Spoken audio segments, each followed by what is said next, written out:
പെറ്റമ്മ മറന്നാലും ഞാൻ നിന്നെ മറക്കുമോ? ഇന്ന് ഭയത്തിൻ്റെയും ഒറ്റപ്പെടലിൻ്റെയും അവസ്ഥയിലൂടെ കടന്നു പോകുന്ന വ്യക്തിയാണോ നീ?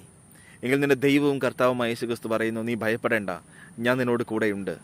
ഇസ്രായേലിൻ്റെ പരിശുദ്ധൻ ഉറങ്ങുകയില്ല, മയങ്ങുകയില്ല, നിന്റെ കാൽ വീഴ്ത്താനിടയാവുകയില്ല. അവിടുന്ന് നിന്നെ മാറോട് ചേർത്ത് വച്ചിരിക്കുന്നു. നീ എൻ്റേതാണ്, ഞാൻ നിന്നെ ഒരു നാളും അവഗണിക്കുകയോ ഉപേക്ഷിക്കുകയില്ല. പ്രിയ സുഹൃത്തെ, അമ്മയ്ക്ക് കുഞ്ഞിനോടുള്ള സ്നേഹം എത്രയ്ക്ക് വലുതാണ്!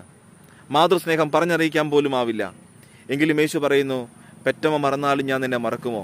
അതുകൊണ്ട് പ്രിയ സുഹൃത്തെ, ഞാൻ ഒറ്റയ്ക്കാണ്, എനിക്ക് ആരുമില്ല, ഞാൻ അനാഥനാണെന്നൊക്കെ വിചാരിച്ചുകൊണ്ട് മനസ്സ് വിഷമിച്ചിരിക്കാതെ യേശുവിനോട് സംസാരിക്കുക, യേശുവിനോട് പ്രാർത്ഥിക്കുക. യേശു നിന്റെ ജീവിതത്തിൽ അത്ഭുതങ്ങൾ ചെയ്യും. നിന്റെ ജീവിതത്തിൽ അത്ഭുതങ്ങൾ ചെയ്യാൻ കഴിവുള്ളവൻ ഒരേ ഒരാൾ മാത്രം, അവൻ സാക്ഷാൽ യേശുക്രിസ്തു തന്നെയാണ്.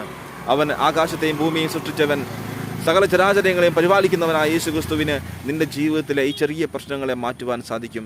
വിശ്വസിക്കുക, പ്രാർത്ഥിക്കുക. ദൈവം നിന്നെ അനുഗ്രഹിക്കട്ടെ. ആമേൻ.